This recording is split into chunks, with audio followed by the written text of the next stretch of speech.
Man, I just love all these video packages. I feel like I could just watch them all day. Just so intense, so much money on the line.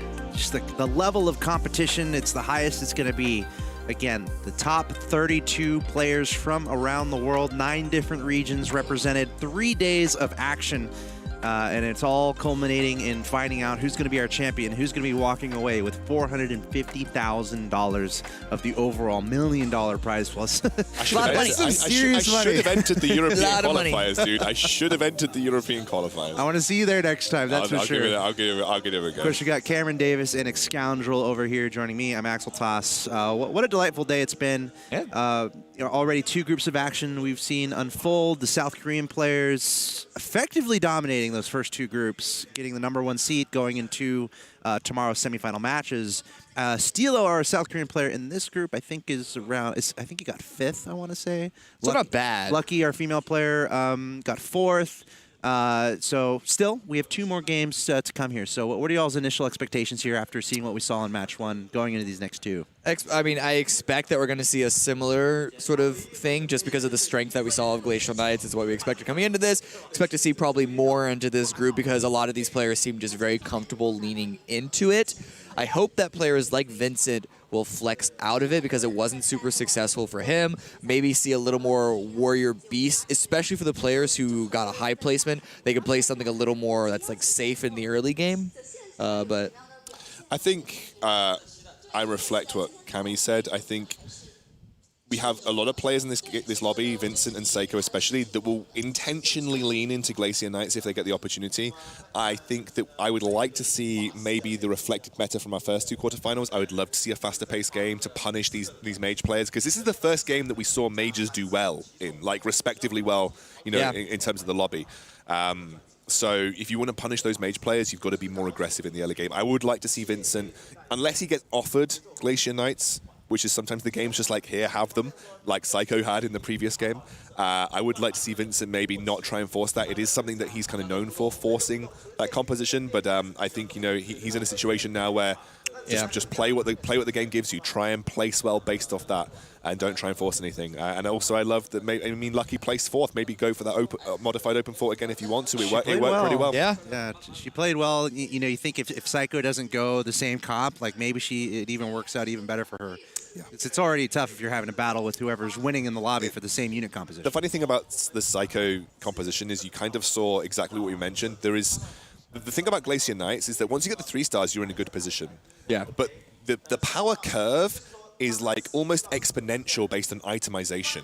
Like you just saw the power level of that Hell Knight once it got the Axe of Fury, poof, through the roof. The more items you stack on the Lightblade Knight, the more powerful that unit becomes. That's the beauty of this. Why it's my favorite composition in the game, because you can play it and have no items and generally place pretty well if you get your 3 stars. But if you get your items, you suddenly like blow through most of the compositions in the game. It just has that infinite power scaling. And it's that stability, which is why it's such a default, like when in doubt, lean into Knights. We've been seeing that in Auto Chess from the very beginning.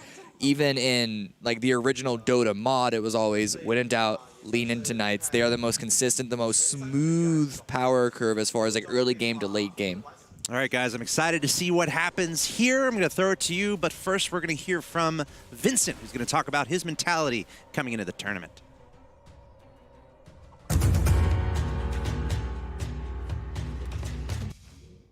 So I think it's very important to keep an open mind. And in the same sense, you also have to play the units that you're dealt, because at the end of the day, you can hope that you can get a particular comp or, you know, force things or open fort. But at the end of the day, you have to play what you're given and try your best with it. And it's not by round 4 that the game is over. It's by whatever round 30, 24 that you can still make decisions. I mean, let's hope he listens to his own words. Yeah, I think Vincent is a very skilled player. He's someone that I've seen play stream a lot. He's been very high queen rank on the North American server for quite some time. And I know that he's very capable of being adaptive and sort of running with anything. Durf, by the way, and I'm just slightly mental booming about this. Yeah. Durf locked a defector round 1. I mean, it's a defector. On the other hand, it is a 2-star on round 2, so... No? I'm shaking my head vigorously. I would never lock a defector. It's like defector 1 does the same job as defector 2. I mean, sure, but on the other hand, I don't think it's that bad. It's not as good as I think it's probably the worst thing to lock for round 2, but I think I would rather take my chances on re-rolling into round 2, whatever the game gives me, than getting a defector 2. The only thing defector 2 would be good for is if he somehow now transitions this into Glacier Knights.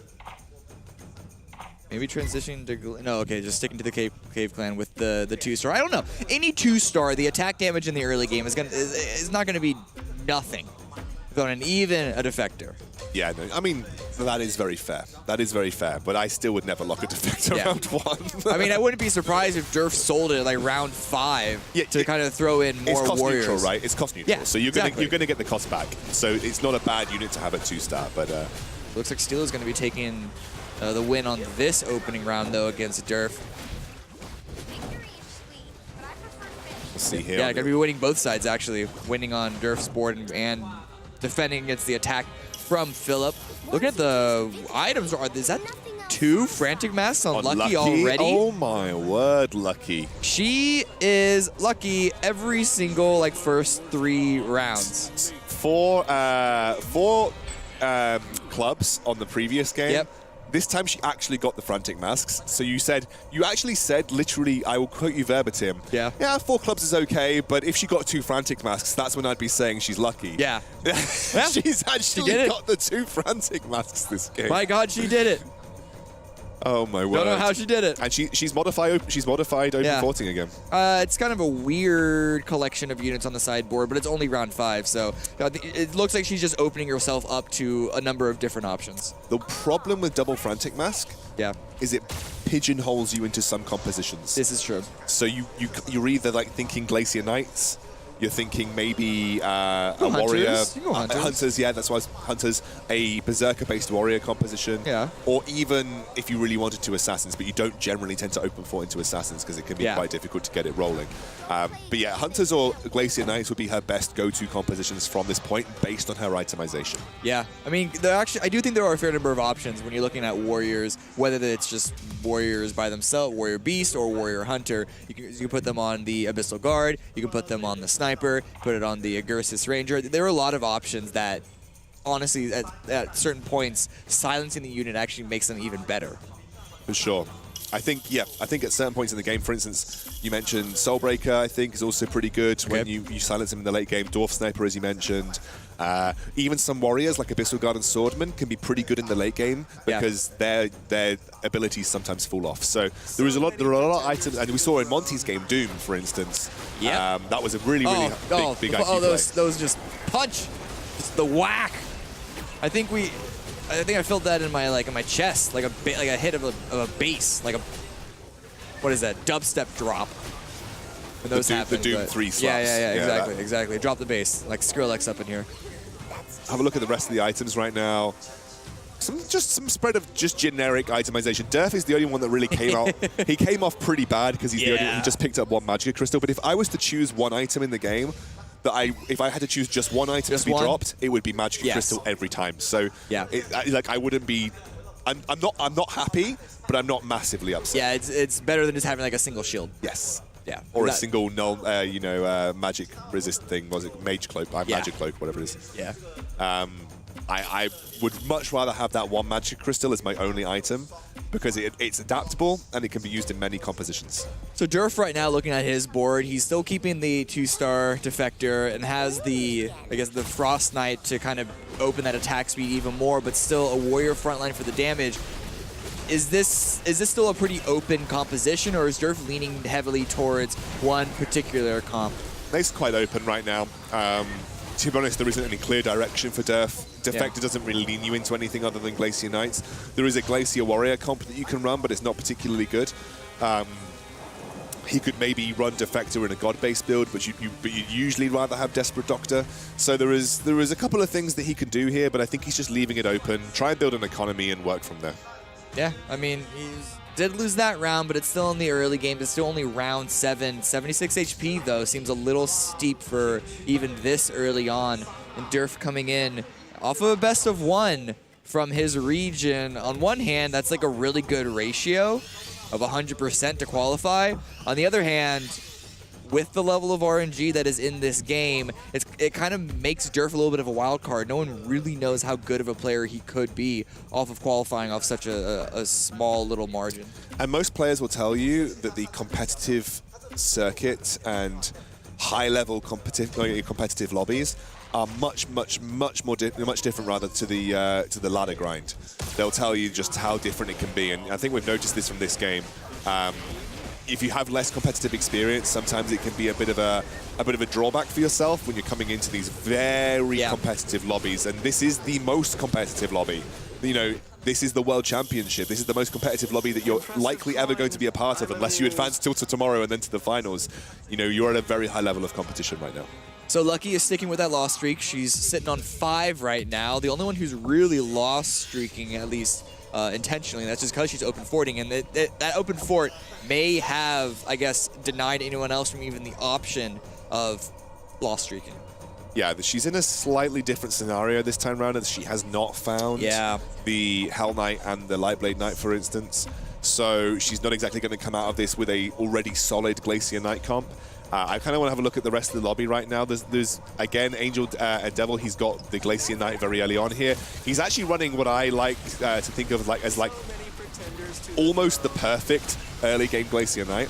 What you generally tend to have is if you had a 2-star Hell Knight and a 2-star Lightblade Knight and you stick it with the 4 Glacier at level 6, that is like the perfect early game Glacier Knight, because it's very difficult to beat and you have your 2 core units doing all the damage. But he's replaced Lightblade Knight with the 2-star Skybreaker, and it's still working out really well for him right now. Hasn't been able to find any Lightblade Knights, though. We've seen a couple of different players struggle because they are...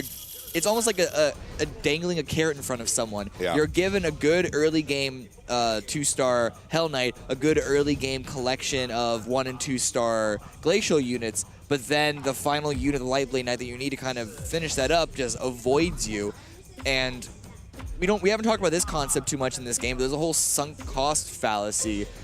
Even in like the mid game, it's not too late to transition out, but they may get like tunnel vision onto something because they feel that it's such a strong position, and I understand why. Yeah, it's actually quite difficult to transition once you already feel like you've committed. Yeah. It's a really awkward situation to be in, because you think, well, I have to start from scratch and look how much I've spent on this already, right? It's really rough to actually make that transition move. I would be... Even I struggle with that, you know? Like, it's not something that is unique to these players. It is really difficult to find a good point to transition from, because the key skill for transitioning, it's assessing relative strength. So it's assessing how strong you are compared to the lobby. And if you then have to reset completely, how strong are you compared to the lobby? It's so difficult to tell. Well, it's also just looking at the percentages, looking at the chance. Like, sure, I may not be finding the Lightblade in this hypothetical scenario, may not be finding the Lightblade Knight yet, but I'm going to have to roll for whatever I transition to anyway, so might as well. And especially if you're looking at the rest of the board, the rest of the lobby, and seeing that no one's contesting you anyway, it's just kind of a little bit of a teeth clencher, the fact that you're not being given the unit that you want, but percentage-wise, like, you're playing it as best as you can if you commit and stick to it. Durf going for the 4 Glacier Soulbreaker, which actually, given he's got a lot of 2-stars on the board, is working out. He's actually almost at a 3-star Defector, by the way. Yeah, boy. Dude, he's committing to that unit. He's committing to the unit. I support that commitment. Support the commitment, just maybe change the direction, change the goal of that commitment, is what you're saying. Yeah, potentially. Yeah. Potentially, we'll see. It is another Glacier Knight Force coming out from Lucky here. Essentially has got to level 5 and is just looking to again hyper roll it. We talk about this quite a lot. It's essentially the best level in the game to turn around and roll for 1 and 2 costs, because you have a really high chance of doing it and you can do it over multiple rounds. So that's what she's doing following her open fort. She's now going to look to hyper roll for Hell Knights and Lightblade Knights. Yeah. Good amount of gold right now. Going to be able to do the roll down next round. Not a bad collection of units on the board, finally putting units out there, but it's still not the best. And it looks like GG Arid is going to be getting the best of her, taking a little bit more damage. Probably going to be dropping once again below Vincent. Lucky in 8th, Vincent in 7th, I think, is something that we familiar sight. Vincent's in a rough spot this game. I don't think he really knows what he wants to commit to in terms of a build right now. I don't know what he wants to commit to. I think he wants to go for a Dragon Mage composition, but he really hasn't found many of the core units that are going to make that work. He's now switched out and managed to find Dragon and Mages on the board, but this is a really rough scenario for Vincent to be in. He's not got a lot of HP to work with, and he really hasn't got that many good level 2 units for his Dragon Mage comp.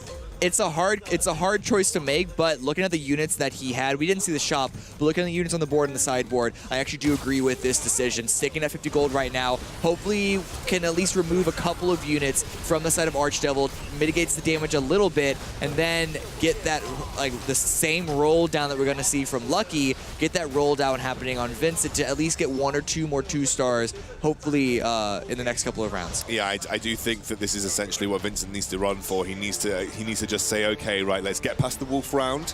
Let's work our way to level 7.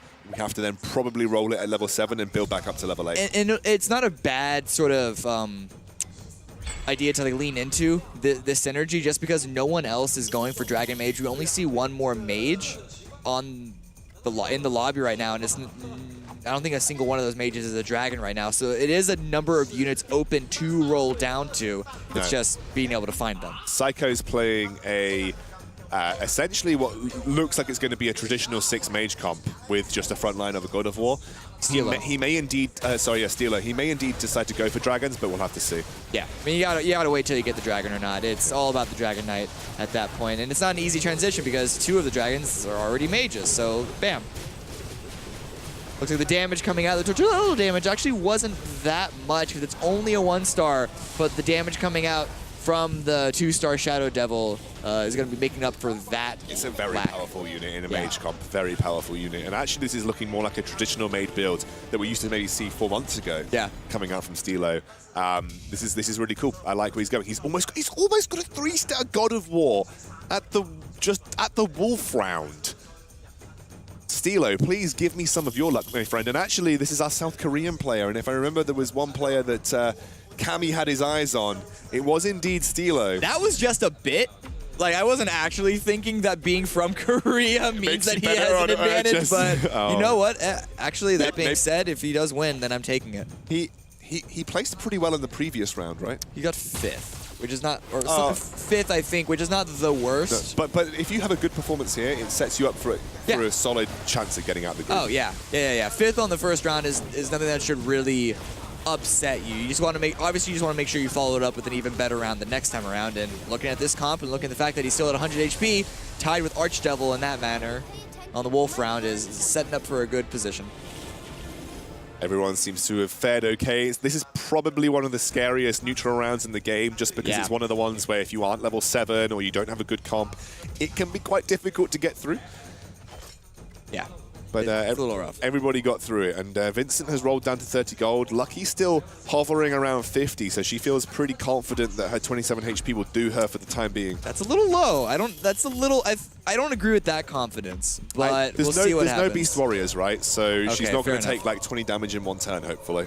But she doesn't have a particularly strong Glacier Knight comp. She's only got a level 1 Lightblade and a level 1 Hell Knight. That's not good. Like, her Glacial units are nice and leveled up, but if you don't have the Hell Knight or the Lightblade Knight to follow up on it, it's not that great. So this is actually looking to be a lot worse of a round than the previous one, even though the strategy is virtually the same. And that just goes to show it's exactly what Vincent said in the beginning of this round. You just got to go with what you're given, and Lucky may not have been given enough Glacial Knights to effectively lean into it. Yeah, she's at level 6 now, so her chances of finding her 2 costs are going to be the same for the next 2 levels, even 3 levels. So there is really no point trying to like hyper roll it. You're probably better off looking to just go to level 7 and put as many units on the board as physically possible. But if you have nothing that's really going to... Okay. There we go. Using the egg, has a second egg for backup just to get that level 2 Nightblade Knight. You said it, you wouldn't use it in the early game. But yeah, it's a desperate situation. You're at 18% HP. This is an okay time to commit to using the using the egg. And then she does indeed go to level 7. She puts on for the 4 Knight bonus as well. So she's got the Glacier 4 Knights now. This is actually a stronger, or at least as strong as she's going to get until level 8 or a level 2 Lightblade Knight. That was a defector with both Frantic Masks that she was able to get.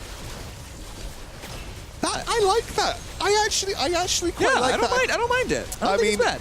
I would sell them eventually to put them on my light blade. Yes. I think that's the goal. You put it on the unit that is cost neutral once you sell. It's going to be a little difficult to replace with another defector, and I think for the most... Berserker. Would you? Yeah. I think for the most part, people prefer defector over Berserker, I thought. If you're facing a lot of mages, yes. There are 2 mages in this lobby, so maybe it'd be worth it, but I think the direct power upgrade would be a Berserker. Okay. And then if you want to replace that Berserker with another defector, once you get that defector at 2, then that's cool. But if I get a 2-star light blade and I have a Berserker sitting, I would just throw my... I mean, I'd even replace a 2-star defector with a 1-star defector if it meant that I could give a 2-star light blade 2 frantic masks. Oh yeah, absolutely. So, you keep it, yeah. You definitely want to sell the thing the minute you have any replacement, 1-star or 2-star. And that's a level 3 Light Blade Knight. Speaking of Glacial Knights on the side of Archdevil. What is it with our Glacial Knight players in this lobby? They are absolutely crushing the RNG in the rolls. I mean, Lucky's not, but I mean, Archdevil is. Yeah, but at least every game we've had someone that's... So Lucky got 2 3 stars on the previous game. Psycho got 2 3 stars in the previous game, and now we've got Archdevil on a 13 win streak with a 3-star light blade at this stage. This is absolutely insane. I mean, it's all about mitigating the RNG and putting yourself in the situation to take advantage, and that is a 3-star defector on the side of Durf. It was the lock, the decision from round 1, and you can see just, what is it, the single wing flap of a butterfly across the world is going to create a tsunami. It's the same thing. The single lock now creates the 3-star defector. Well, I look stupid because he's actually doing pretty well.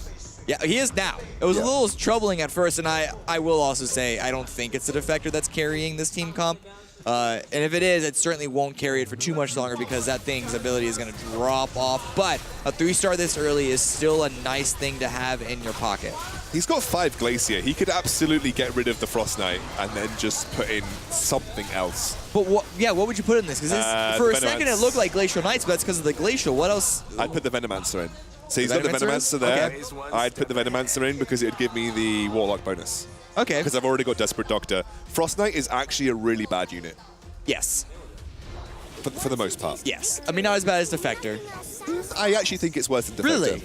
Frost Knight is good as a tank in Glacier Knights because he's a knight. He's a knight, yeah. He's good in really, really elongated fights where he can stack his ultimate, which never usually happens.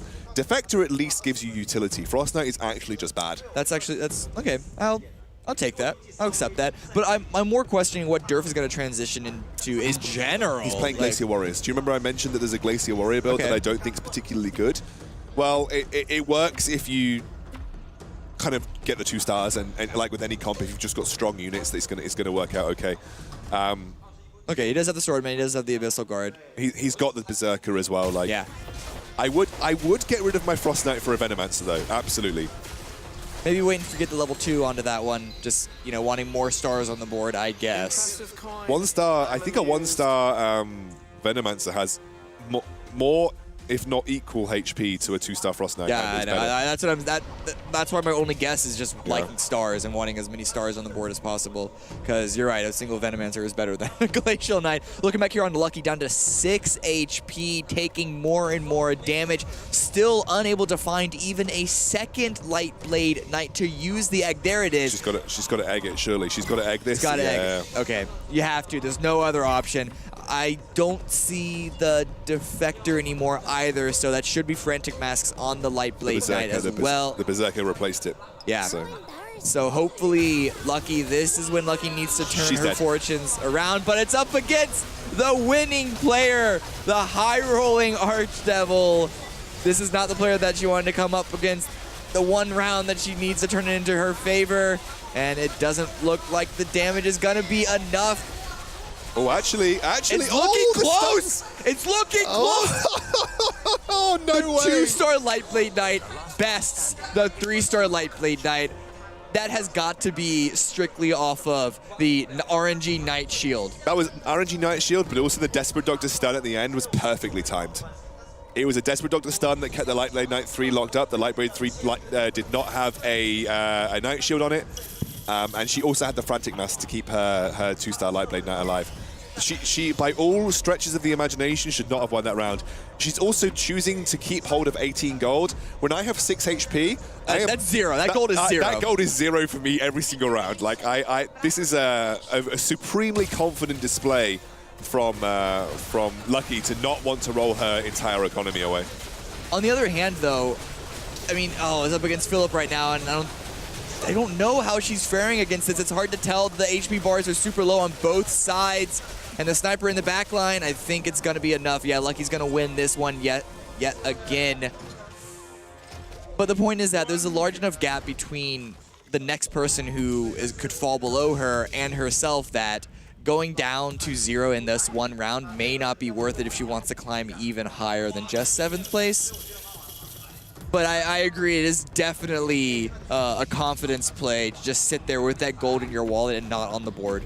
Yeah, it's definitely something that I would struggle to do in her scenario, but she must be super confident in the power level of her composition to say, okay, I don't need to roll it in. But she has rolled it down now, so obviously I think maybe wanted to just get a bit of gold to roll down with, and you can see now she's going up against Lucky, and Lucky did find a 2-star Berserker off that, so that roll was worth it. That roll was definitely worth it. And actually, the damage coming out from Lucky onto GG Irid is looking strong. So GG Irid, I think, is not going to be falling below Lucky just yet, but the player that got 2nd place last round is looking to be in a real tricky situation. 12 HP on round 23, and it's not that big of a gap, but there's a little bit of a gap between Irid and Seiko just above, who also got 1st last round. So this is a complete flip on the leaderboard, it seems. Actually, GG Irid playing a pretty similar composition to his previous game with the 3-star Water Spirit as the front line for... So what's the difference, and why is it not being so successful? I just think he didn't snowball the early as hard as he did previously. I also just don't... If you're facing up against a lot of range comps, and if you have, like, Hunters, obviously the Spirit bonus is not as good because it only affects melee attacks. And he doesn't really have a solid front line here. Yeah, I mean, the only front line is the single Water Spirit. Oh, okay, handling Philip very, very well. Yes. GG Irid's going to stay alive, at least for a little bit longer. Philip, the current 3rd place player at 68 HP. Lucky man. Oh, Lucky's out. Lucky lost. I don't know who Lucky lost to. I'll have to have a look. It was GG Irid. So Lucky actually did end up losing to GG Irid. So okay, knocks her out. She goes out in last position. So she's going to be. It's going to be rough for her to qualify through to the next round. Now she's in a it's a possible, but she's gonna need to get top first. She's going to get. She's first for sure. I think almost. It's going to be tough.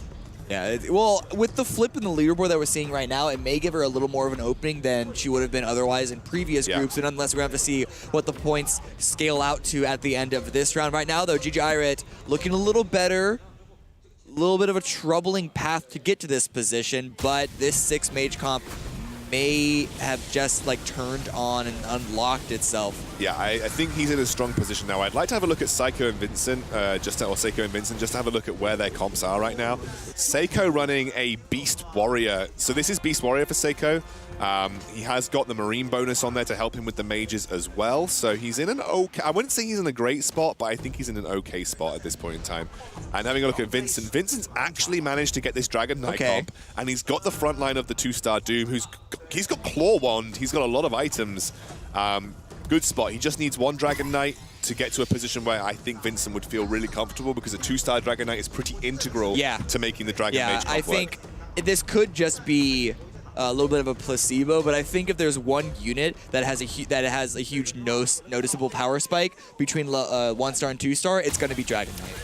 And that's specifically because Dragon Knight unlocks an ability at each individual level up, and the level up at level 2 gives him... So he gets magic damage over time on a single target. I think Vincent's going to take a load of damage. He's going to take a lot of damage here from GG Irid.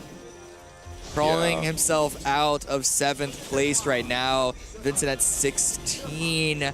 I still like his comp, but yeah, just going up against a player who is a tier above him right now in terms of full team composition. So Psycho lost to Stilo.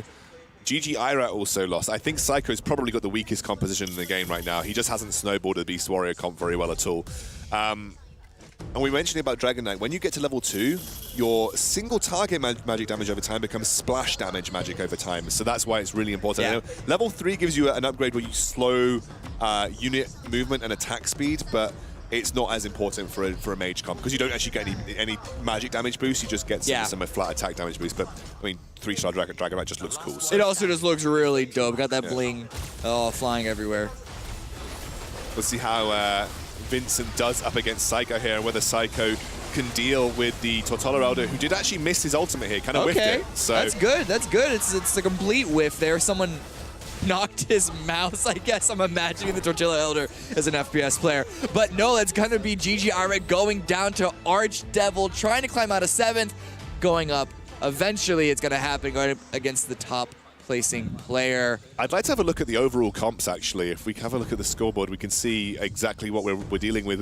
We've got Durf's Glacier Warrior still holding on in there. We've got Psycho with the Beast Warrior. We've got Philip with the Beast Warrior. Kind of, mainly playing a Hunter comp right now.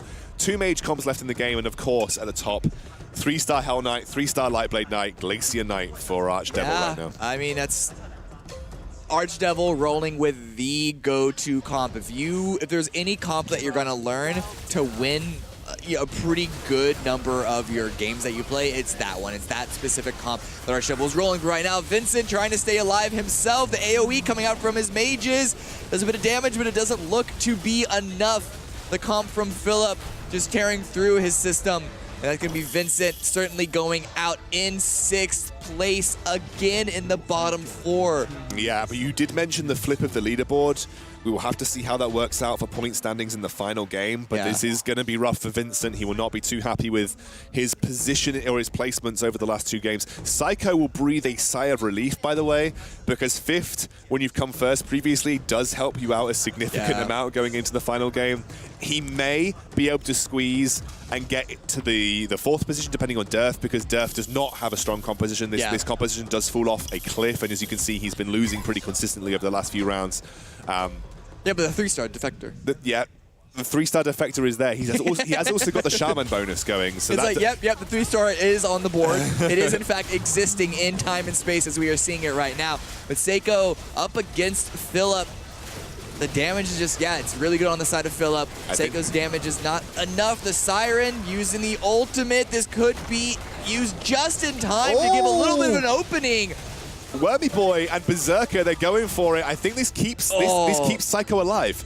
This keeps Psycho alive. Just barely. The Siren ultimate coming off not a second too late. Wow, what a clutch ending right now for Psycho and Durf, because they are both 1 round away from being knocked out.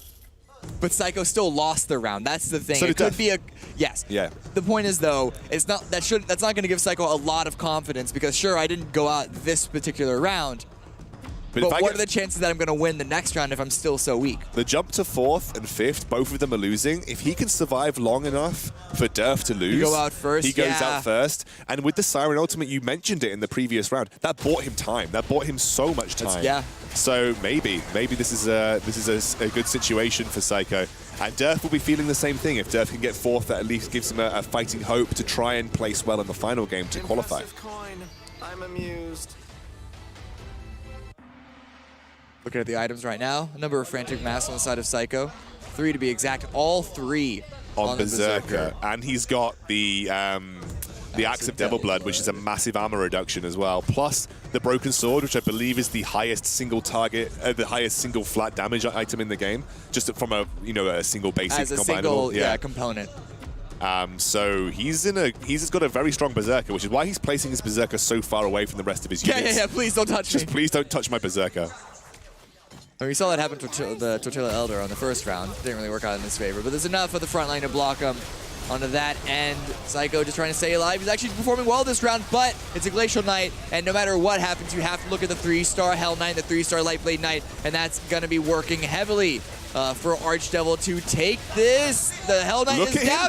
The Berserker dealing all the damage. The Storm Shaman not using the ability just fast enough, and actually it's Durf that goes down in 5th place. Psycho able to stay alive with those items on the Berserker against Archdevil, no doubt. Yeah, that was, I mean, he has been blessed by item RNG this game, Psycho, that's kept himself in the game. And that was exactly what he would be hoping for. It is a 2-point jump, I think, from 5th to 4th. So he generates more points for himself going into the final game.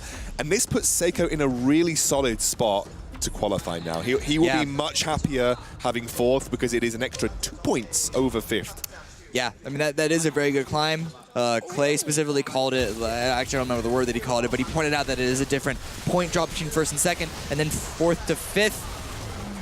But Seiko, can he stay alive any longer? He's going up against Archdevil, a second round in a row, and the Berserker is out quite early, but so are the 3 stars.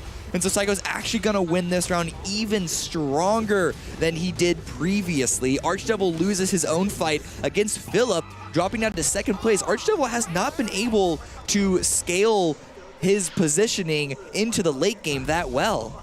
Yeah, I mean, it's quite rough. I mean, he's got a good comp. Maybe the items just aren't there for him. This is one of the things that we talked about with Glacier Knight. It's good when you've got your 3 stars, but you do need the items to make it that much more powerful. Having a look over at Stilo, though, he looks in such a good spot. He's got a perfect Dragon Knight composition. The only thing that he would benefit from is by having Pirate Captain in to give himself that extra frontline and burst with the Pirate Captain, but he's got a 3-star God of War, so you can't complain that your frontline is just not good enough, right? Yeah.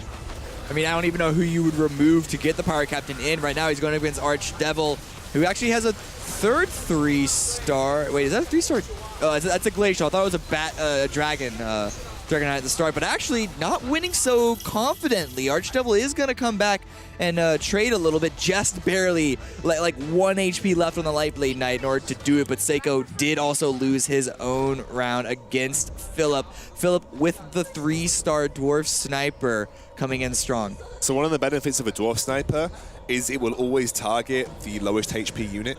And so if you somehow get to a point where you're able to deal damage to the Berserker, or the Berserker automatically becomes the lowest value HP unit on the field, the Dwarf Sniper is just going to target him and take him down. So that was it's a really good unit. And also one of the benefits of Dwarf Sniper versus God of War is you go straight past God of War. You just ignore it. You just shoot the mages in the back line, and that is one of the really big benefits of having that on your squad. Yeah, it's one of the most frustrating things. I've been up against it many a time, and it's made me want to tear my head out because there's almost no counterplay to it once you get to the position. Once it's a 3-star and it's just super powerful, you're basically just dead. But Archdevil coming up, giving it a nice run of things with the 3 stars, and as well as the 2-star Berserker, and I think he might actually come out on top into this one. The lifesteal from the Frantic Mass is not going to be enough, able to remove the Lightblade Knight, but the Hell Knight dealing 3 damage to Philip, dropping him down to 11th place. All three players, by the way, losing their respective battles.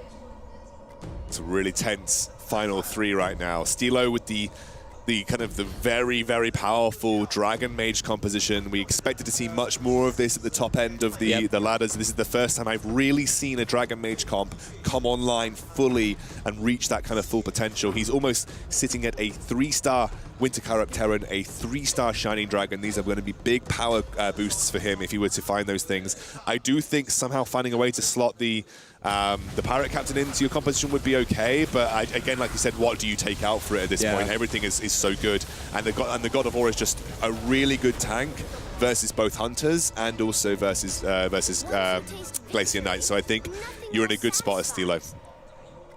What do you think about this splitting of the army, though? Just 2 different walls. That was particularly... That was just for the Black Dragon? For Black Dragon King, because Black Dragon King, when he attacks a unit, deals splash damage to everybody in the area.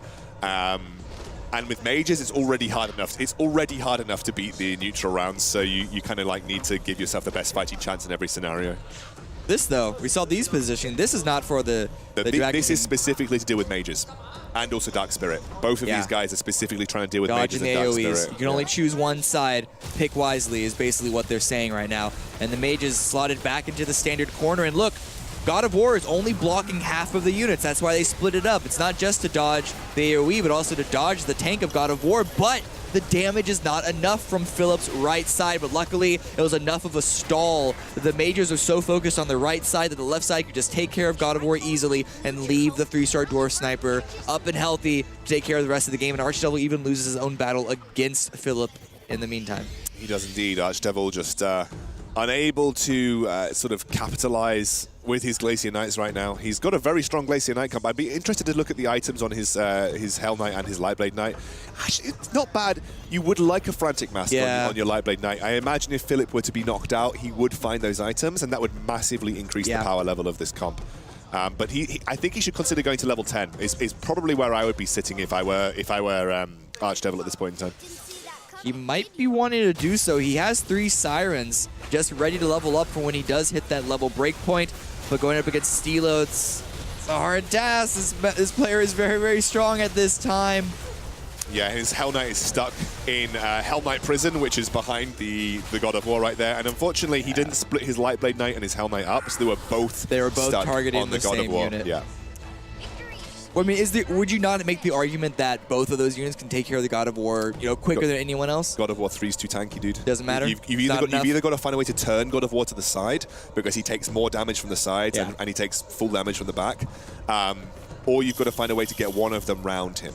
Now, he had the Hell Knight tanking God of War, which is fine, but the Lightblade Knight was also stuck attacking God of War, so it made it a bit more difficult. So we got the level 3 Shining Dragon there on the side of Stilo. Just waiting for one more Chiropractor there. Why do I say chiropractor? It kind of looks like a doctor. It kind of looks like point is a weird word. But up against Archdevil, who has been the player to beat until the past 10 rounds and is still kind of like try and find his footing. And Stilo's team comp is, look how many units he survived with that time around. I'm actually really impressed with Philip. He's made a huge swing back in this game. And like we said, Dwarf Sniper is a really good unit, especially when he's as stacked as he is, as Phillips is, to deal with mages, because you just snipe past that God of War and you blow those mages up. This is where Pirate Captain comes in a bit more effectively than God of War, just because he can get some CC down and allow your Tortola Elder to set up for a big play. But I'm actually looking at Philip right now. Unless he gets a really bad set of Night Shield RNG coming out from an Archdevil matchup, I'm actually looking at Philip and thinking this guy's got what it takes to potentially take this game. He's moving the Dwarf Sniper onto the opposite side. Perhaps just trying to fake out any sort of positioning adjustments that the other players have made previously. The separation by the Archdevil once again doesn't look like it's going to be enough. Just the damage. Look at the damage charts. No one else is even coming close to the damage that the Dwarf Sniper is coming, and this is the strength of this unit if you can get it 3 stars. We've seen players fail to accomplish the full 3-star level up on this unit, and it's always heartbreaking you see them pull off of it, and this is why. Take a look at the bench of Philip right now. He's got a Tsunami Stalker and an Abyssal Crawler, and on the field he's got an Abyssal Guard and a Siren. He is, I'm assuming, waiting until Archdevil goes out. To full marine it. Exactly. For when he is 100% sure he is going up against mages every single round, the full 4 marine if he needs it. Yeah, so you sell off Razor Claw and you sell off Dark Spirit very likely, and then you add your 2 marines in. Yeah. Or you sell off Werewolf, because Werewolf is kind of not that good at this stage in the game, but you maybe don't want to give up them at the Warrior bonus, you see. But irrespective of that, he's very intelligently realizing that Archdevil's probably not going to be a threat, so he's going to say, okay, like, I need to, if I'm playing for first place, this is the first place play, basically. He's making a first place play, and we know how important that is because you get the 2 extra points. I just like the fact that he is at 11 HP and he is committing to the 50 gold right now. He has not rolled down because he is that confident with his current build, and he's been... I'd go to level 10. Can we see his win streak? I want to see how many... It's a 4 win streak that he's on right now. It's not a huge amount just yet, but he has been winning more than everyone else. Archdevil, on the other side of things, on a 5-loss streak. This guy was high-rolling throughout the mid-game. Oh, how the mighty have fallen. Oh, how the mighty have fallen. He is now level 10, so Philip would only need to replace 1 unit, and he's actually going to do it. He's going to get rid of He's going to get rid of the Werewolf, because again, Werewolf falls off really hard in the late game, and he's actually going to be rewarded by going directly up against Stilo with that Marine bonus. He does lose the Warrior bonus, as he said, on the 2 Warriors that are remaining, but it's only on 2 players, 2 characters. He figured out that it's not exactly worth it. I don't know, though. A lot of damage coming in from the Dragon Knight. I think the 3-star Dwarf Sniper is enough to handle it, and yes, it is. Philip still staying alive. Philip also, Stilo won his own fight, and Archdevil lost again. By a very small margin. Streak. Yeah.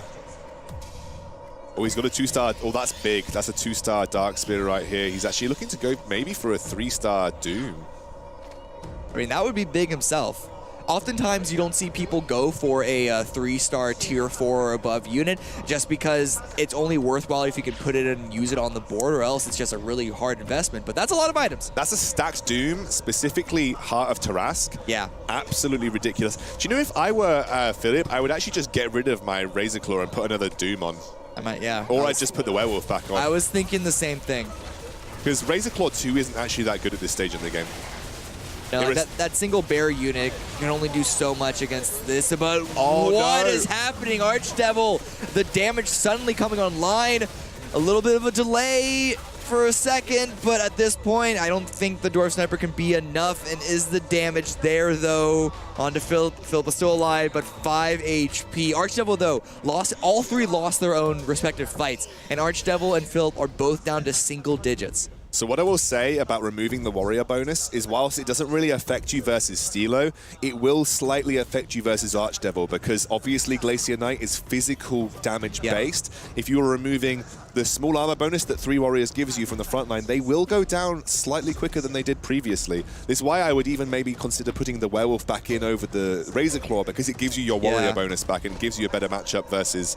I like that he's taken Razor Claw out entirely, by the way, for the Doom, but again, it does give you a slightly better matchup having the warrior bonus in versus the Glacier Knight player. And going up against Stilo right now, it's arguably a harder player, still at 30 HP himself, performing very, very well.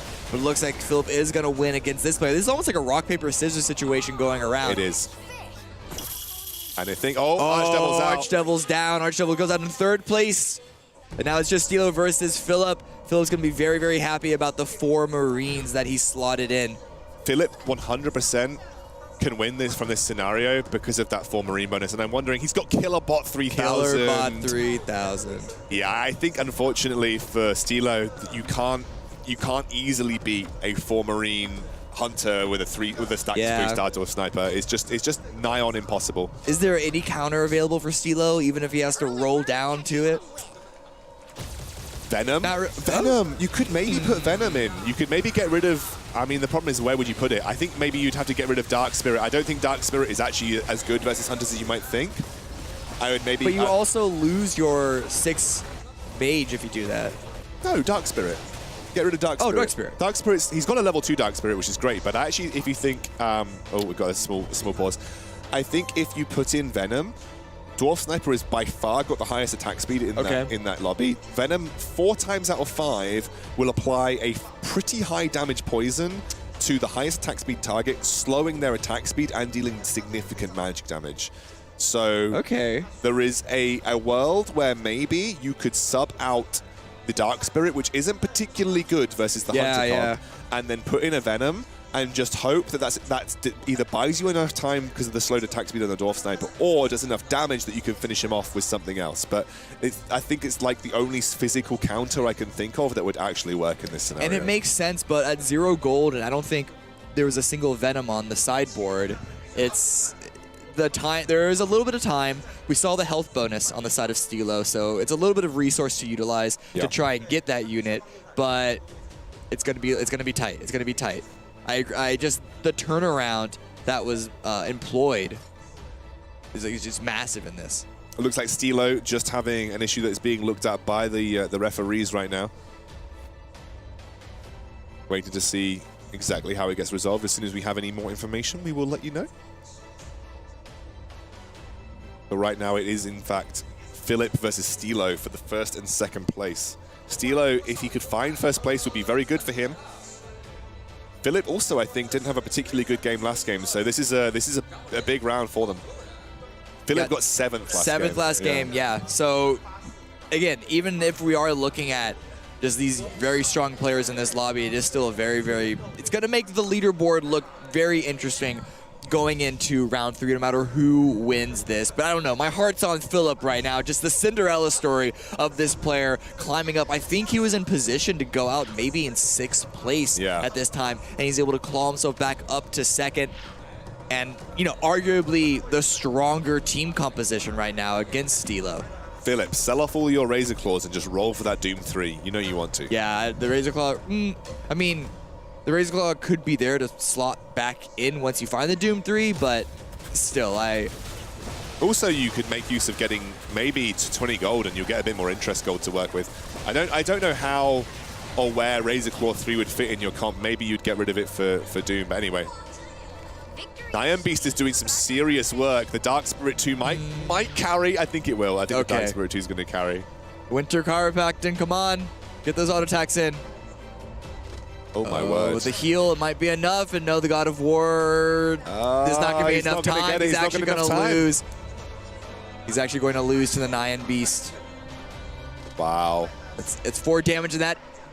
virtually evens the playing field. It's 6 HP versus 5 HP because of that loss, and also no item pickup. It only, of course, would have been a component, but it still would have been a pretty big component and may have given Stilo another way back into this game. He's got it. He's got it. He's got it. You got the slaps, and you got the Razor Claw back in as well. That's it for I think for Stilo. Yeah. I don't think Stilo can compete with a Heart of Tarask, Barbaric Cuirass, Jade Pipe. Yeah, I bet we don't even need the Dwarven Sniper anymore. Just go home. Like, you can retire at this point. It's all on the level 3 Doom Arbiter. Look at those punches. Unfortunately, it's on the God of War, but still, that God of War is not going to last too much longer. Just look at the damage coming out from Philip on both boards. It's absolutely massive right now. And that's it. That's it. That's game. That is round number 2. Philip, first place. If you asked me what position Philip would have gotten 15 rounds ago, I would not have said first. And the relief. Yeah, just looking at him there in his chair, kind of sitting back, closing his eyes. Certainly a little thankful that panned out that way. Yeah. Very impressive. What a fighter. Pretty happy that he's in that scenario.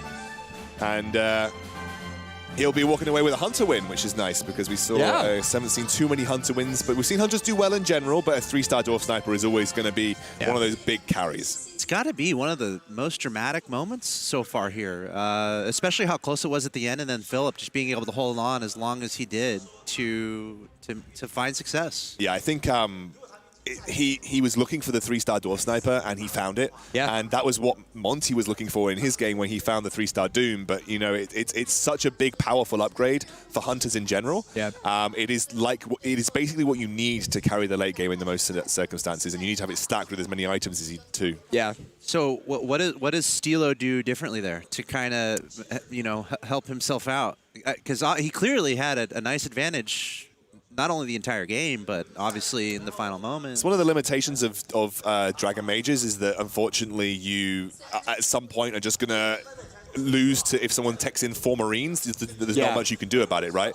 Like I said to Cammy in the cast, one scenario that might have worked was somehow fitting a Venom in there, because Venom applies a magic single target attack speed debuff, which also deals a significant amount of magic damage to a single target, and it usually 80% of the time targets the unit with the highest attack speed. That was the only way I think that he maybe had a chance there, but it's such a slim margin that I don't even think it would have made a difference. It's also just the nature of these sort of free-for-all games where you're not fighting against one person. You're not trying to beat just one person.